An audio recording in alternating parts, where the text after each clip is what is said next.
Voilà, voilà, voilà. Ah, bonsoir, bonsoir à tous et à toutes. Hmm. Merci encore une fois de m'accueillir dans votre petit groupe. Aujourd'hui, cette semaine, on commence une nouvelle série de réflexions qui s'appelle Légendes urbaines. Alors pourquoi ça? Parce que il y a des choses qu'on tient pour acquis et qui ne sont pas tout à fait vraies. Comme par exemple cette pensée-là, c'est la première pensée, tout arrive pour une raison. Tout arrive pour une raison. Tout arrive pour une raison. Oui, euh, non, je sais pas. Derrière cette pensée, j'ai l'impression quand même que beaucoup de personnes croient que Dieu valide le mal que les hommes font. Et c'est faux. C'est pas du tout ça qu'on trouve quand on lit la Bible. On ne trouve pas ça. Derrière cette pensée, tout arrive pour une raison, j'ai l'impression que des gens se font l'image d'un Dieu qui est assis derrière son bureau présidentiel et qui voit passer des dossiers. Tiens, le génocide dans tel pays, ouais, c'est bon. Tiens, machin qui va assassiner bidule, ouais, c'est bon. Tu vois, tiens, machin qui va violer bidule, ouais, c'est bon. Non, en fait, non. Non, Dieu ne valide pas le mal. Dieu déteste le mal. Dieu est le mal. Du verbe haïr, bien sûr. Tout arrive pour une raison. Alors, il y a une pensée biblique derrière ce texte-là. Il y a une origine biblique, c'est dans Romains chapitre 8 qu'on trouve ça. Nous savons que toute chose contribue au bien de ceux qui aiment Dieu, de ceux qu'il a appelés selon son plan. Voilà la pensée biblique. Et puis la pensée biblique derrière, c'est que Dieu sait tout, il est omniscient, et Dieu peut tout. Il est tout puissant. Et quand on mélange ce genre de texte, qu'on sort de son contexte, évidemment, c'est pas drôle sinon, et Dieu sait tout, l'omniscient, et Dieu a tous les pouvoirs, Dieu est omnipotent, on met tout dans un shaker, on remue bien, et ça donne, tout arrive pour une raison, donc Dieu valide tout le mal qui est sur Terre. Et donc, toutes les grandes catastrophes qu'il y a sur Terre, c'est la faute de Dieu. Bien sûr, c'est en aucunement ta faute ou ma faute, ou la faute du voisin, tu vois, bien sûr que non. Pourquoi? Voilà. Dans ce texte, on voit, quand on regarde un petit peu, on voit quelque chose. Si on prend juste ce texte-là, Romains 8, chapitre 28, nous savons que toute chose contribue au bien. Donc dans toute chose, il y a le bien et le mal, hein, on est d'accord? Au bien de ceux qui aiment Dieu et de ceux qui sont appelés selon son plan. On voit que Dieu ne construit pas le mal, mais il le transforme. Dieu est je peux dire transformateur, mais sans penser à l'électricité. Un transformeur, ça fait penser au robot, là. Mais vous comprenez ce que je veux dire. Dieu prend le mal et est capable d'en sortir du bien.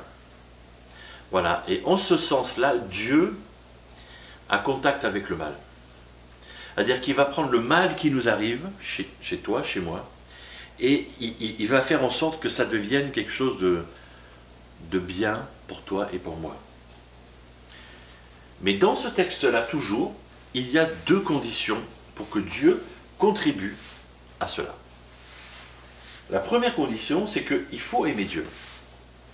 Donc, celui qui n'aime pas Dieu, eh bien, Dieu ne va pas contribuer au bien dans sa vie. Première condition. Deuxième condition, ceux qu'il a appelés. Donc si Dieu appelle, ça veut dire qu'il y a une réponse. Ça veut dire qu'il faut répondre à son appel. Ok? Aimer Dieu, répondre à son appel. Deux conditions. Pour que Dieu transforme le mal qui est en nous en bien. Alors effectivement, ça fait beaucoup de filtres. Mais on a ce Dieu qui aime tous les hommes, on a ce Dieu qui veut que tous les hommes soient sauvés et parviennent à la connaissance de la vérité, c'est dans 1 Timothée chapitre 2. Mais en même temps, il ne contribue pas au bien chez tous les hommes. Ok. Tout arrive pour une raison, oui, en bien comme en mal. Voilà, il faudrait rajouter ça.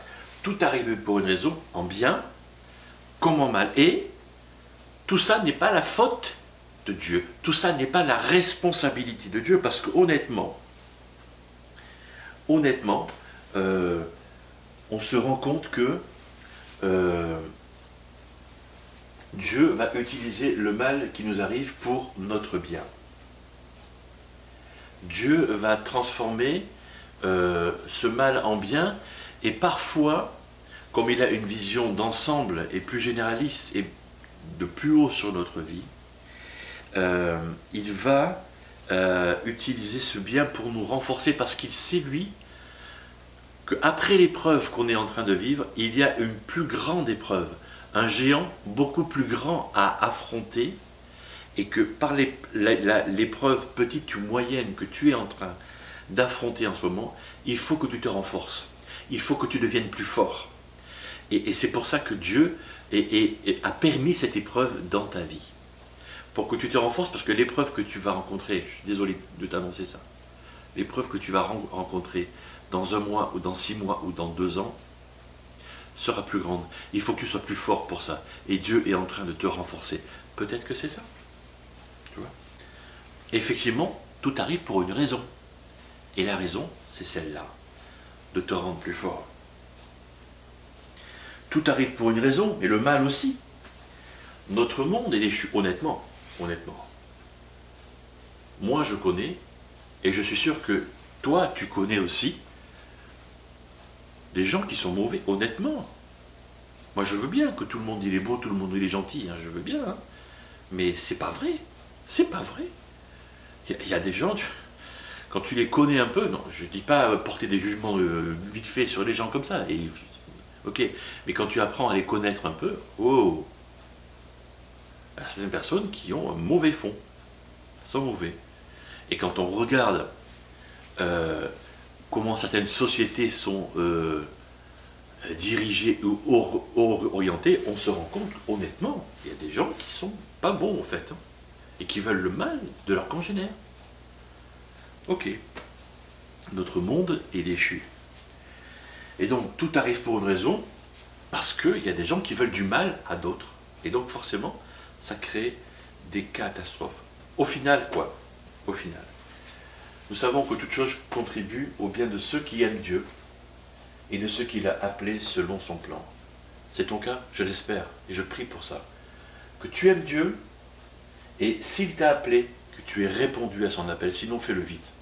Fais-le vite pour que Dieu puisse contribuer à ton bien avec tout ce mal qui t'entoure dans notre société, et que tu es capable de faire aussi. Tu vois ? Bien sûr. Parce qu'au final, quoi ? Au final, pour Dieu, c'est notre caractère, ton caractère, mon caractère, qui est plus important que notre confort. Au final, rien ne peut nous séparer de l'amour de Dieu. Si on croit en Dieu, si on aime Dieu, si on répond à son appel, tu vois, j'ai l'assurance que ni la mort ni la vie, il y a toute une suite des anges, ni domination, etc. Tu liras ça dans Romains 8, 38 et 39. Ne pourra nous séparer de l'amour de Dieu manifesté en Jésus-Christ notre Seigneur, tu vois. Rien ne peut te séparer de l'amour de ton Dieu. Ok. Ok. Ça, c'est une assurance. Tu vois. Et en fin de compte, Dieu est victorieux. Ok. Voilà. Je vous laisse là. Et je vous souhaite une bonne soirée de discussion, de débat, de prière, de peut-être boire un thé, un café ensemble et de prendre des nouvelles les uns des autres. Et à la semaine prochaine.